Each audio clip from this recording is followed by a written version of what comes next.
using your trimmer equipped with a nylon line cutting head, one thing is surely a given. Eventually, you will need to replenish the cutting head with line.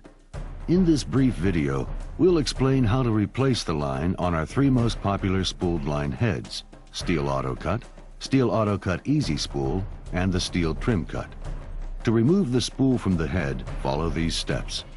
Always stop the engine and make sure that the cutting attachment is stopped. If the trimmer utilizes a gearbox, make sure it is cooled down before doing any maintenance or repair work to the cutting head or attachment. Shown here is the Steel Auto Cut 25-2 trimmer head. Grasp the body of the spool housing firmly with one hand.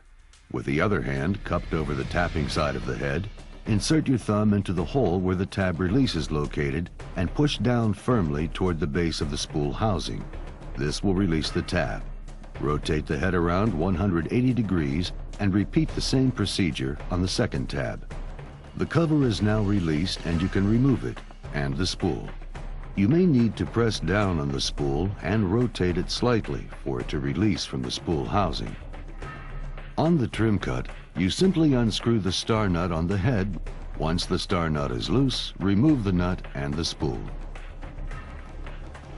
Although you do not have to open up the head on the Easy Spool to wind it, if you wanted to clean the inside of the head, you simply loosen the cap and lift the spool out of the spool housing.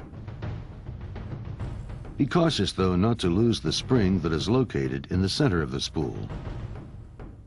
Once the cap and spool have been removed on the auto cut or the trim cut, this would be a good time to wipe away or tap out any loose dirt or debris that may have collected in the head.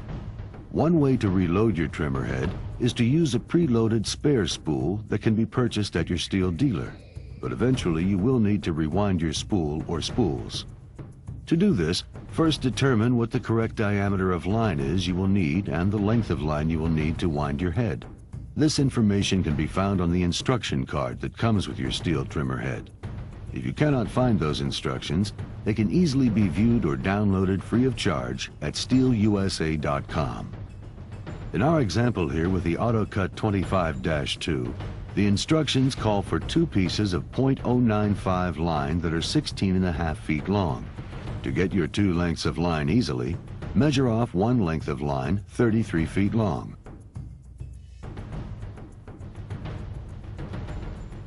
Fold the line in half and make your cut at the halfway mark. This will give you two correct lengths of line. You are now ready to wind your spool.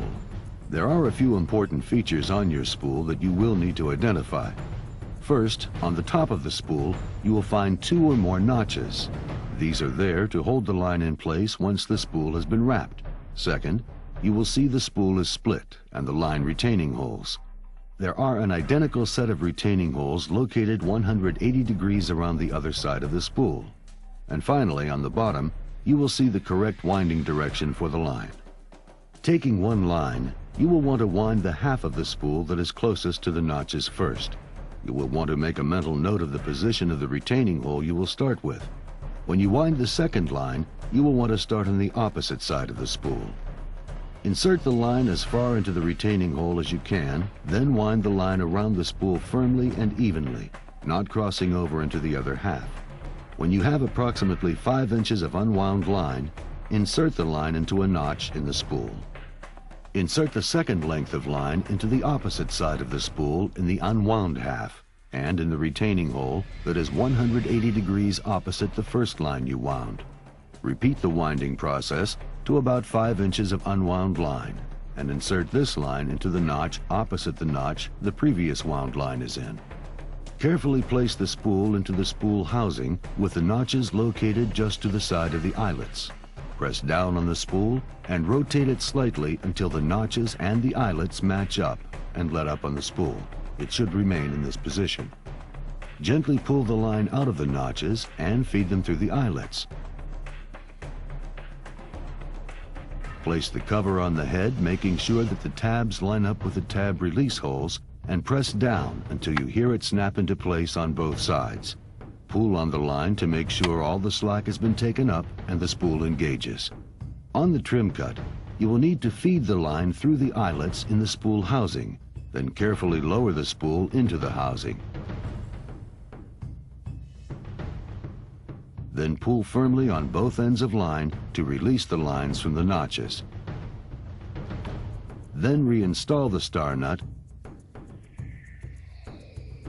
Again, pull on the line to make sure all the slack has been taken up and the spool has engaged.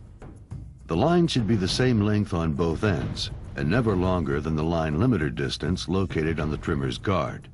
If one line is longer than the other, or if the line is longer than the line limiter distance, trim the line back as necessary. The AutoCut Easy spool loads in a much different way. First, make sure that the arrows on the spool housing and the spool are aligned. Then firmly insert the end of the line into the outlet hole as far as you can, approximately 2 inches. Repeat the same procedure on the opposite side of the head. Note the winding direction arrows on the top of the spool. Turn the spool in this direction and you will automatically wind the line onto the spool. Make sure all the parts are snug on your trimmer head, and you're ready to go back to work.